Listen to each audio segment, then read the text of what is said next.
Uma excelente segunda-feira para todos vocês. Vamos começar agora o estudo do livro. Meu Deus, deu um branco agora, vamos lá, né? O livro se chama A Ordem de Cristo e o Brasil, certo? Que faz parte do estudo, uma pesquisa que eu estou fazendo sobre a Ordem de Cristo e sua influência na economia do Brasil, né? Então, vamos começar, gente? Iniciando o estudo do livro A Ordem de Cristo e o Brasil, certo? Vamos para o prefácio, né? A grande criação artística de Cervantes, paradoxalmente, exalta a cavalaria. O Ocidente entrará na fase da decomposição, quando o cavaleiro da triste figura saiu pela sua marcha querida. Já não mais havia combates, nem sagrações, nem cruzadas. No curso do lento processo de mudanças que se operava na civilização, com a ascensão social, política, econômica da burguesia e a fratura introduzida na barca de Pedro pela reforma, ficara atrás na história a grande gesta dos cavaleiros. Seus mandamentos, abalados, não mais impunham códigos de honra. As ordens de cavalaria, nesse alvorecer de uma nova idade histórica, desapareciam e os cavaleiros já não mais não obedeciam a este sublime decálogo, pois outra era a concepção e do mundo. E aqui continua, né? Tu crerás em tudo quanto a igreja ensina e observarás todos os seus mandamentos. Tu protegerás a igreja. Tu respeitarás todas as fraquezas e lhes serás defensor. Tu amarás a tua pátria. Eu vou começar a fazer uma desconstrução desse. Como eu já falei aqui anteriormente, gente, eu fui o Jack de Molay e né, venho passando por uma desconstrução minha, então eu vou ler isso no meu entendimento, no que eu vivencio agora, tá certo? Tu crerás em tudo que tu estudarás e aprenderás, de forma a contestar tudo e todos, até ter o conhecimento verdadeiro, não mais na igreja e observar todos os seus mandamentos, certo? Porque dependendo do mestre da igreja, ele pode usar você como instrumento de riqueza para ele. Segundo, tu protegerás a igreja. A igreja é você mesmo. Então você tem que se proteger, certo? Tu respeitarás todas as fraquezas e lhe serás defensor. Isso sim. Tu amarás a pátria. Gente, o maior tesouro de uma pátria não está no território dela, não está na bandeira dela, está no povo que habita nela. Essa é a maior missão de um gestor de uma pátria, de um cavaleiro de Cristo que se tornar homem público. É defender as pessoas. Lembra? Os peregrinos, não a pátria. O território das está em toda parte, até em outros planetas, minha gente. Então as pessoas que você tem que defender são as pessoas. O que vale, o maior tesouro de uma nação é as pessoas que habitam nela, certo? Tu não recuarás diante do inimigo, mas não precisas usar mais a espada para matar teu inimigo. Não precisa, o teu maior inimigo é tu mesmo. Então, os seus medos, suas fobias de travam, então esses são seus inimigos, certo? Tu farás guerras sem tréguas, sem piedades aos infiéis. Isso não é necessário mais não, gente.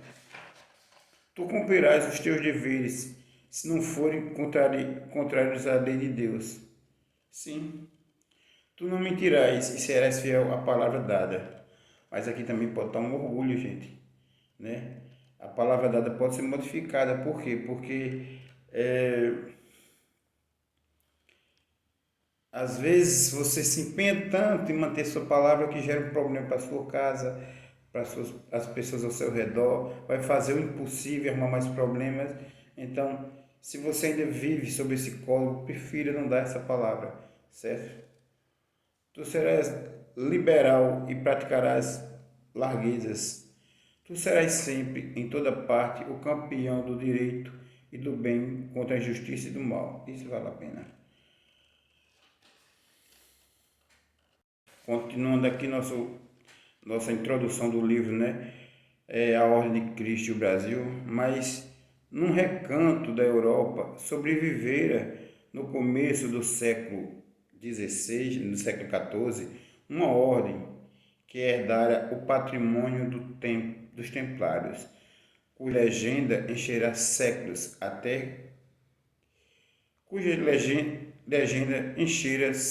até que o Papa Clemente V, pela bula Regnus in Scolis, a extinguira.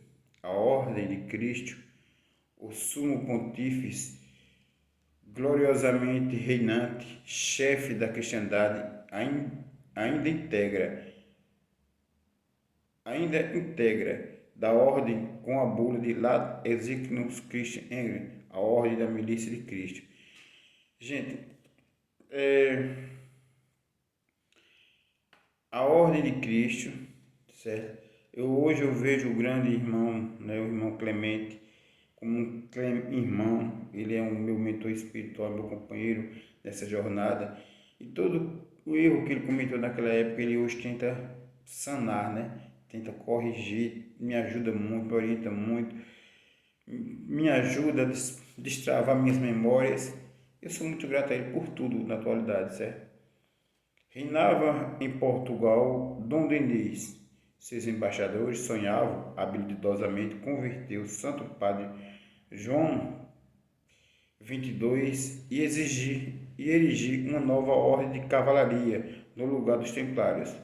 Ouviu o Papa a proposta de Dom Denis. Em 14 de março de 1309, criou a ordem, que tanto iria contribuir para incorporar novas terras ao reino de Cristo. Batizada com o nome do Filho de Deus, a ordem a que João XXIII deu origem começou longo e intenso esforço para defender o propósito da revolução, como ele viera sendo transladado pelas ordens que o antecederam, pelo clero e pelos reis católicos, sobretudo da França, Espanha e Portugal. Todos os cavaleiros seguiriam a regra de São Bento, o grande monge que fundou o monarquismo no Ocidente e instituiu a oração como um hábito do espírito e da obediência a Deus. Em Portugal, o abade de Alcobaça vigiaria a nova ordem, cabendo-lhe receber o juramento e a felicidade do mestre. A igreja revelava pela consciência do rei e de seus súditos, dos cavaleiros e soldados, a frequência do sacramento, a rigorosa submissão aos evangelhos pregados pela Santa Madre e a fé na salvação, a esperança na recompensa divina e a caridade ou amor cristão como princípio, nutria as sociedades em eras heróicas que poucos séculos depois estariam para sempre e irremediavelmente feridas de morte até perecerem. A nova milícia, a Ordem de Cristo, foi instituída por Dom Denis em 5 de maio do mesmo ano, na velha e heróica Santarém. Prestou juramento perante o rei e seu primeiro mestre, Dom Gil Martins, amado cavaleiro segundo o rito da antiga tradição Portugal foi obra de uma fundação de Dom Afonso Henrique, Duque de Borgonha, né? Da nossa família Borgonha, como nós estamos estudando no livro Portugal Templário, né? E de uma ordem, a dos Cavaleiros Templários. Nasceu a monarquia lusitana, a sombra da cruz, e nessa modesta posição se converteu até o século XIX, quando os ventos da Revolução sopraram sobre suas instituições e as desfiguraram. Enquanto a monarquia de Aves e Bragança, interrompida durante 60 anos pelo reinado de Filipe da Espanha, enquanto a monarquia de Aves e Bragança, interrompida durante 60 anos pelos reinados de Filipe da Espanha, teve forças, foi robustamente fiel à igreja. O rei e seus súditos deram estupendo e raro exemplo heróico de mútua compreensão. Os mestres da Ordem de Cristo, a qual Portugal devia a propagação da fé, eram eleitos, reconhecidos e proclamados nessa condição. Governavam a milícia, vestido do hábito branco, né? E qual foi acrescentada uma cruz vermelha,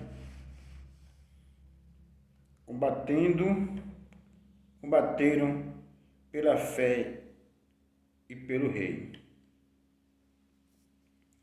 Quem defendeu Portugal e alargou as suas fronteiras? Quem defendeu Portugal e alargou as suas fronteiras foi a Ordem de Cristo. Quem combateu extenuamente os mouros foram esses cavaleiros. Quem conduziu a gloriosa bandeira, tremulando-a em lutas e batalhas contra o infiel de Mafoma, foi a Ordem de Cristo. A honra dos cavaleiros era sua fé, o seu escudo moral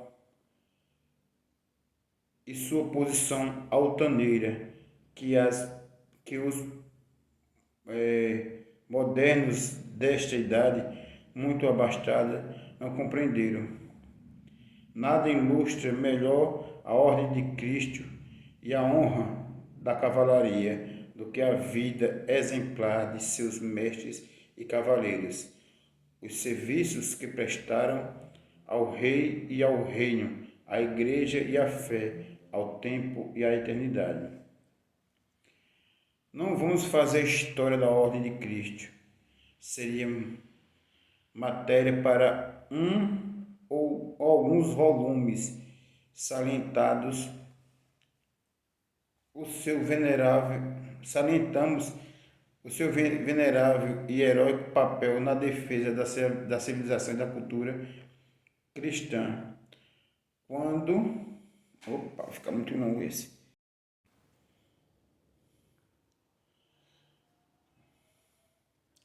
Vamos fazer a história da Ordem de Cristo. Não vamos fazer a história da Ordem de Cristo, né? Seria matéria para um ou alguns volumes. Salientamos o seu venerável e heróico papel na defesa da civilização e da cultura cristã.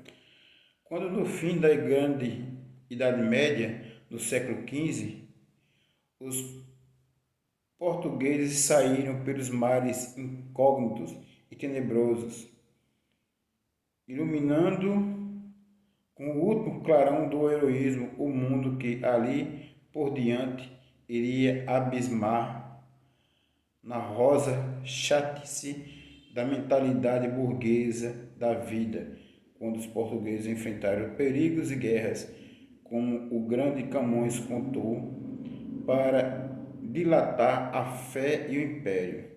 praticaram com a bandeira da Ordem de Cristo. Dom Manuel, o mestre de aves, era o rei acolhido ao panteão da Ordem de Cristo.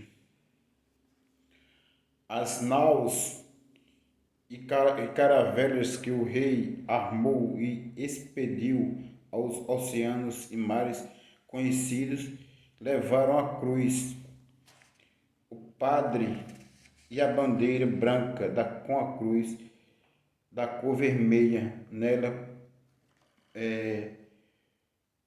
costuradas. Era o símbolo da felicidade nunca rompida.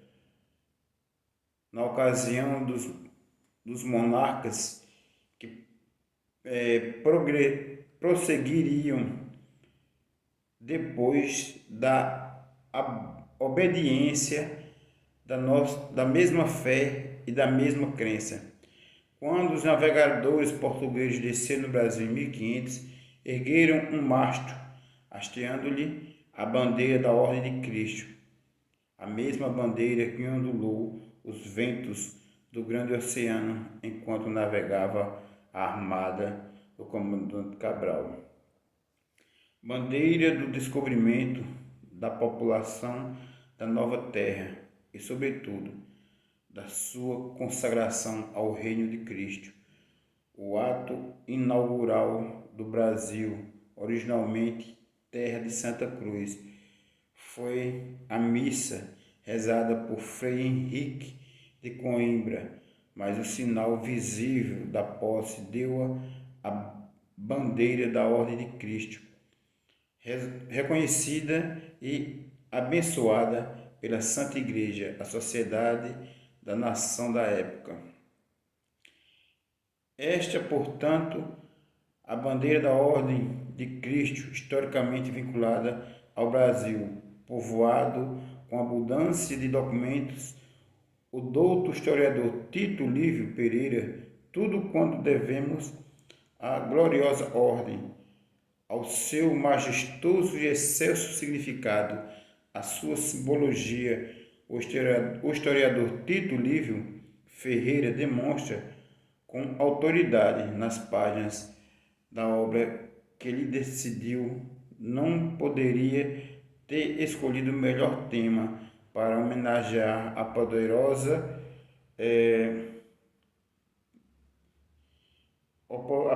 organização que no fundo da história trouxe até o Novo Mundo a fé com todos os seus colarios e formou a latitude dos trópicos uma grande nação. A dúvida que contrariamos historicamente com a Ordem de Cristo não será nunca quitada. Aliás, a dívida que contrariamos historicamente com a Ordem de Cristo não será nunca quitada. Basta conhecer a sua história e a sua obra para concordar conosco. O historiador Tito Livio Ferreira acrescenta à sua rica biografia mais uma obra de alto valor, como pesquisa, indagação histórica e interpretação sobre o papel da Ordem de Cristo no Brasil. João de Santiburgo. O professor Tito Livio Ferreira nasceu em Itaúba. O professor Tito Ferreira nasceu em Itapuí, estado de São Paulo, em 4 de 6 de 1894.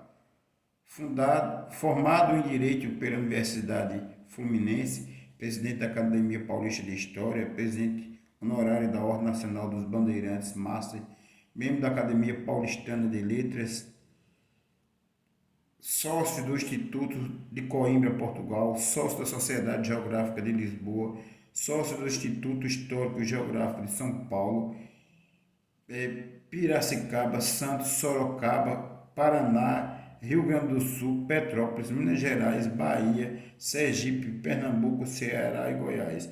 Professor de História das Civilizações da Pontifícia Universidade Católica de São Paulo, diretor da revista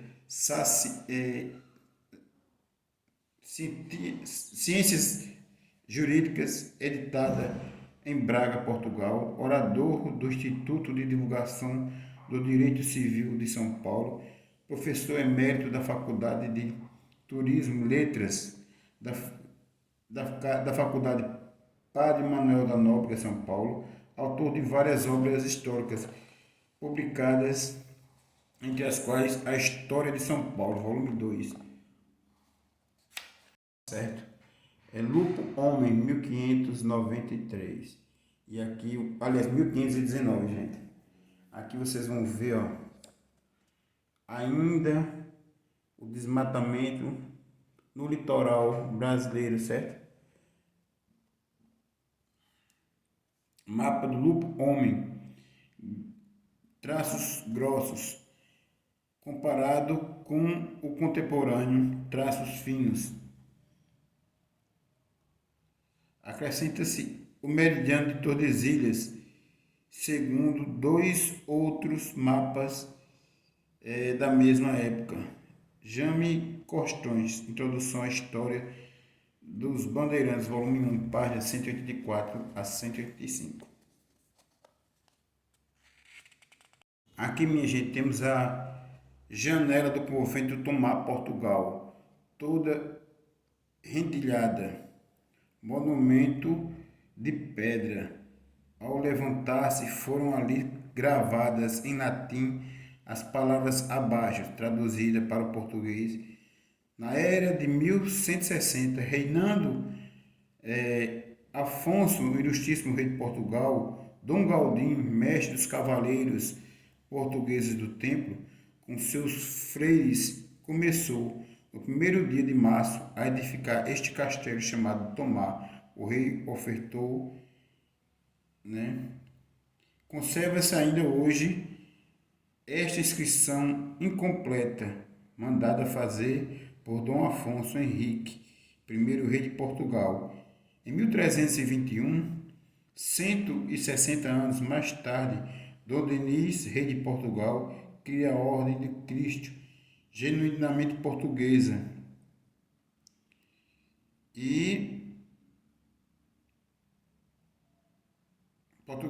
em prolongamento à Ordem dos Templários, extinta pelo Papa em 1312, e instalou-a no convento de Tomar. Certo? É Lupo Homem, 1593. E aqui, aliás, 1519, gente. Aqui vocês vão ver, ó, ainda o desmatamento no litoral brasileiro, certo? Mapa do Lupo Homem, traços grossos, comparado com o contemporâneo, traços finos. Acrescenta-se o meridiano de Tordesilhas, segundo dois outros mapas da mesma época. Jame Costões, Introdução à História dos Bandeirantes, volume 1, página 184 a 185. Os primeiros navegadores. Seguindo aqui com o nosso estudo do livro A Ordem de Cristo e o Brasil. Homens, mulheres, crianças, bichos sempre olhavam o mar com desconfiança, medo e respeito. As sombras, os perigos e o desconhecido cresciam nas vagas e nas ventanias. E ouviam-se às praias o barulho misterioso das águas a envolver a terra, rumoreando. A oeste do atual continente europeu, largamente se abria até perder-se ao longe, na linha azul do horizonte visual, o Mar da Noite, nome dado pelos marinheiros ao oceano imponente. Por aquelas paragens, as costas ofereciam os navegadores solitários, lugares de abrigo, baías, portos e enseadas. Ali se demoravam as embarcações e se encontravam homens de todas as partes do mundo conhecido. E os lusitanos, homens e mulheres moradores à beira-mar, acolhiam com amizade os hóspedes estrangeiros. Rumo ao sul, as terras mais quentes desciam do mar nórdico, atravessavam o mar do norte, costeavam as areias lusitanas. Depois seguiam pelo mar Mediterrâneo afora, ancoravam no mar norte e no mar Cáspio. Procuravam uma passagem ao leste para outros mares, mas não a encontravam.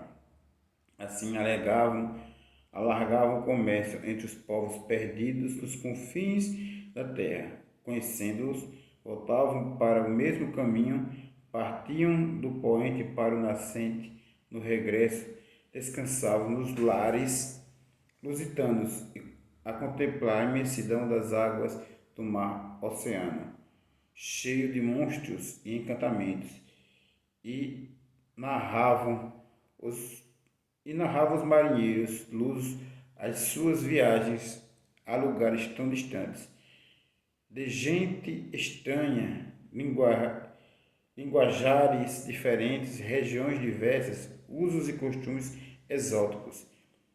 Naturalmente,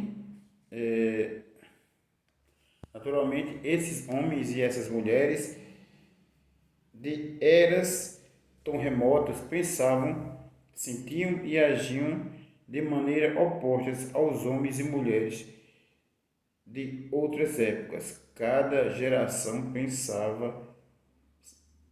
sente e age diferentemente das outras. A vida é uma perpétua mudança. Não há manhã igual a outra manhã, nem tarde igual a outra tarde. Se o homem e as mulheres variam de existência, de pensamentos, de maneira de estar, de viver e de agir, não se pode comparar nem contrapor uma sociedade à outra. O dia de ontem não é o de hoje não é o de amanhã. O dia de ontem não é o de hoje não é o de amanhã. Porque não há uma noite no meio. Assim o passado coexiste com o presente, e o presente coexistirá com o futuro, transformando, e como o vento perpassa, também o tempo desliza com o colorido cambiante das horas e dos dias. Assim, nossos dias, a nossa gente, o nosso povo e a nossa sociedade não são nem podem ser iguais à de outra gente, a outro povo e a outra sociedade. Querer nivelar com a guilhotina do poder discricionário gente, povos e sociedade é uma utopia ideológica. Os homens e as mulheres não são todos e todas da mesma dimensão, da mesma inteligência, da mesma estrutura mental, da mesma psicologia e do mesmo conhecimento impresso. E todos e todas têm uma alma que os materialistas ignoram. Gostei dessa parte.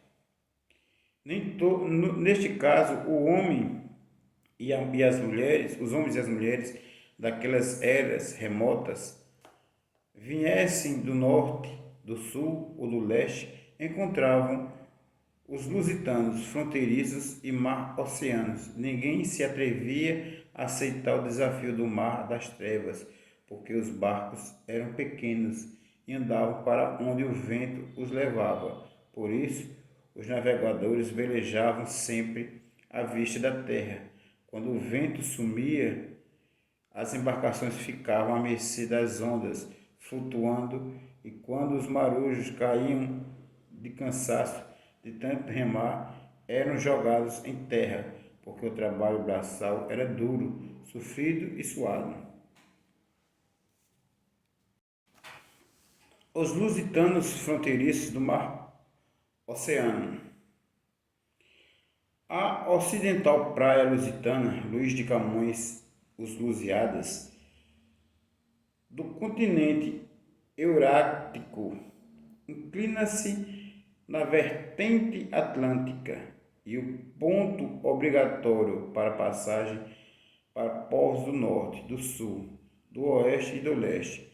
Cruzam-se ali os marinheiros, os caminhos marítimos de todos os povos da mais alta antiguidade.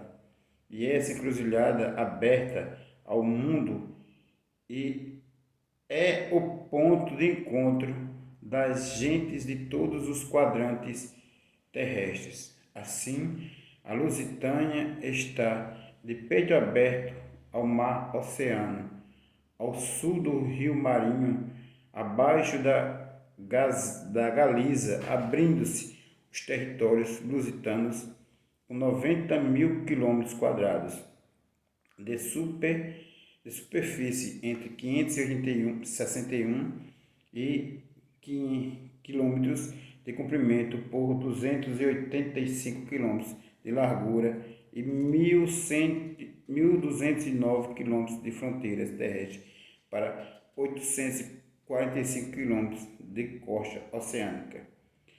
Esta região é cortada pelos rios Minho, Lima, Douro, Tejo e Guadiana, cujas cabeceiras são castelhadas, e as embocaduras portuguesas, o Covado, o Ave, o Valga, o Mondego, o Sado e outros são genuinamente lusitanos.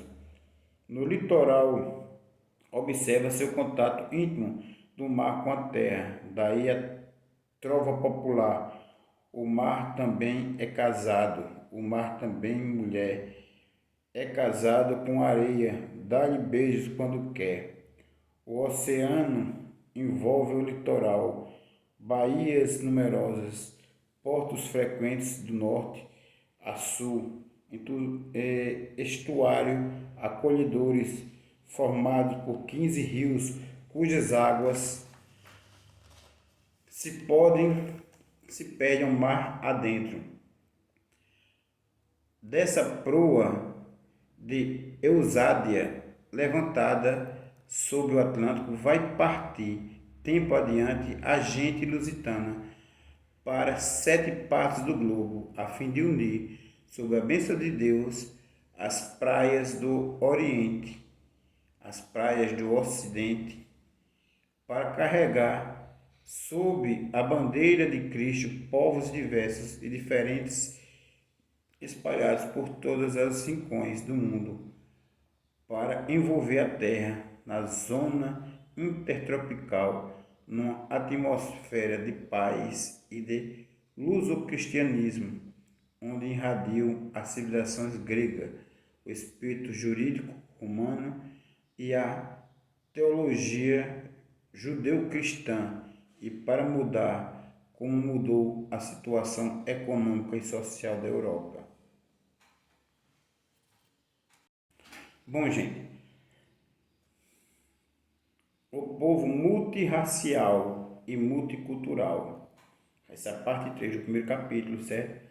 Aqui, no nosso episódio, do primeiro episódio do estudo do livro, é o Portugal Templário, certo? Aliás, gente, a Ordem de Cristo e o Brasil. Nas formações étnicas da gente lusitana entram 10 raças, 10 povos, 10 culturas: lusitanos, celtas, íberos ou lígures, gregos, fenícios, cartagineses, norte da África, romanos, alemães, árabes e normandos nórdicos. Desse caldeamento sociocultural surge o português multicultural e transcontinental. a partir do século XIV, do século XV, que é o século XIV, né? Évora é a capital civil e política da Lusitânia, província romana. Ali começa a funcionar uma universidade latina, onde se ensina literatura grega e latina, além do direito humano, além do direito romano, gente. Verifica-se com o correr do tempo o transplante de usos e costumes, produtos agrícolas e industriais romanos. A educação confere aos lusitanos o título de cidadãos romanos. Fundem-se os povos e as culturas com a implantação da língua latina e do direito romano. Santo Agostinho, nascido em Tagaste, cidade de Nunídia, no norte da África, província do Império de Roma, é cidadão romano. Paulo Osório, natural de Bracara Augusta, na Lusitânia, hoje Braga, Portugal, a quem Santo Agostinho confiou a tarefa de escrever a primeira história universal. É cidadão romano. E os lusitanos são cidadãos romanos, porque a Lusitânia é província do Império de Roma. E Júlio César concede honras a Olímpico, Lisboa, Escalabes, Santarém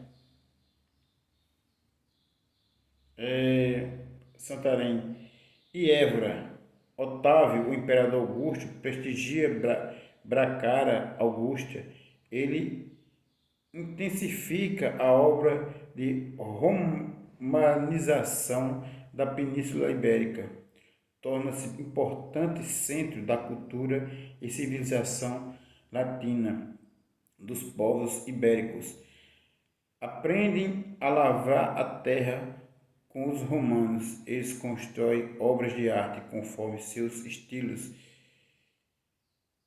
Até hoje, em Portugal, há pontes romanas, estradas calçadas pelos romanos, templos ao Deus, o templo de Diana em Évora, cidades puramente latinas, Roma implantada na Lusitânia, município, isto é, o município transferido para o Brasil em 1532 por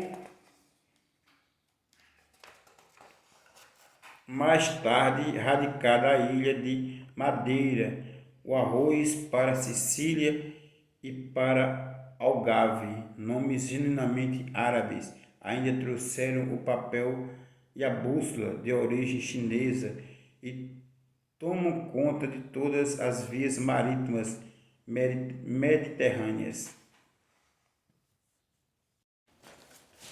A influência muçulmana foi grande na Lusitânia. Os mouros desenvolveram a arte metalúrgicas, as artes metalúrgicas, as têxteis e a arquitetura. Verificam notáveis progressos na poesia, na música e no canto. Ampliaram o conhecimento da alquimia, química na atualidade, da medicina, antropologia ou astronomia, matemática, ciências naturais e filosofia. Promoveram melhoramentos técnicos na história e na agricultura com a nora, além de intensificarem as culturas do arroz e da laranja. Desenvolveram o comércio, habituaram os povos ibéricos à vida do luxo e do bom gosto, despertaram o interesse pela cultura intelectual caída na decadência após a queda do Império de Roma. Cerca de 200 anos, do século V ao século VII, as escolas estiveram fechadas. Os árabes recriaram escolas e ainda bibliotecas, incorporaram ao latim falado e escrito e depois a língua portuguesa. Cerca de 2.000 palavras árabes, vivas até hoje, trataram com tolerância os cristãos residentes no território dominado pelos muçulmanos, isto é, luso-árabes, a antiga Liberalitas Júlia dos romanos se transforma em Iborate dos árabes e depois em Évora portuguesa. Sob o domínio dos imperadores de Roma, ela fora a capital da província lusitânia. Com os árabes, Silves torna-se a cidade mais importante do ocidente muçulmano e notabilizaram-se os escritores e filósofos luso-árabes Ibn Abnuni e Évora, Ibn Bassumi de Santarém e Ibn Adelkan de Lisboa, Ibn Salsi e Ibn Bassumi de Silves. Face a face as duas culturas, a visigótica germânica e a árabe modificaram-se e interpenetraram-se. Predomina a cultura latina, né? Esta era superior nas letras e nas artes e possuía uma língua, a latina, enriquecida pelos árabes e pelos germânicos suevos. Mas o estudo da literatura oriental atrai as inteligências mais brilhantes. A filosofia, a poesia e as ciências árabes empolgam os espíritos. Sem abandonar o cristianismo, muitos vencidos se submetem aos muçulmanos. Os saracenos devoram-lhe o nome de Massorabes ou Massorabes, vindo de Mustra, Rabi, tomado dos árabes. Foram eles, segundo Alexandre Hermano, o autor da monumental História de Portugal, que conservaram a tradição do município romano e a transmitiram aos conselhos lusitanos, isto é, as câmaras de vereadores luso-brasileiros. Mais adiante falarei do saber árabe e do saber israelita assimilado pelos lusitanos. A fundação do Reino de Portugal, gente. Essa parte é maravilhosa, viu? Na parte 5 do primeiro capítulo. Com todos esses elementos culturais, intelectuais e espirituais, a cultura lusitana se enriquece com o caldeamento das culturas lusa, celta, ligure ou ibérica, fenícia, grega, cartagena, romana, germânica, árabe e nórdica.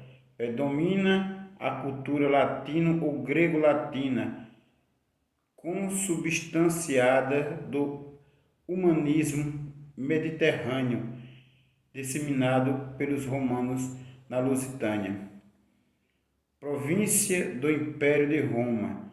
No capítulo 9, capítulo 11, surge o conde de Henrique de Borgonha, gente. Por ter servido como vassalo de Duque de Borgonha, hoje departamento da França, nos húngaros de origem. Gente, veja, como eu falei, Dom Henrique era da nossa família, né, Borgonha, da França, e veio para, descendente da linhagem sagrada, e veio para a França, foi para Portugal tomar posse do território, né, português. Desde Henriques, dizem que segundo filho do rei de Hungria experimentado, Portugal houve em sorte que no mundo estão não era ilustre nem prezado, e para mais sinais de amor profundo, quis o rei castelhano, que casado com Teresa, sua filha, o conde fosse, e com ela das terras tomou posse. Camões, Os Lusíadas, 11:25. O rei Afonso V de Aragão dá em casamento a princesa Teresa, Afonso VI, sua filha, ao conde Dom Henrique de Borgonha, e faz doação ao casal do Condado de Portugal, situado na Lusitânia, antiga província do Império de Roma, e logo Portugal vai nascer em um dote de núpcias.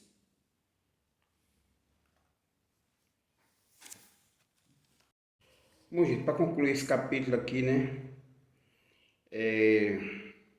Esse primeiro episódio aqui do livro A Ordem de Cristo e o Brasil, vamos ler aqui até essa parte, certo? O rei Afonso VI de Aragão dá em casamento a princesa Teresa, ou sua filha, ao conde Dom Henrique de Borgonha, e faz doação ao casal do Condado de Portugal, situado na Lusitânia, antiga província do Império de Roma. E logo Portugal vai nascer um doce dote nupcial. Assim, o diploma de rei de Aragão, dado a 9 de abril de 1097, dá ao conde Dom Henrique de Borgonha o território de Portucale, nome do posto fiscal romano, situado no fosso do Rio Dourado, estendido entre o rio Milho e Tejo, conserva até que seu filho Afonso Henrique, após a morte do pai, ao chegar à maioridade, conquistam guerrando as tropas de sua mãe, Dona Teresa, sem qualquer intervenção estrangeira. Feita a independência, Dom Afonso I funda o Reino de Portugal e cria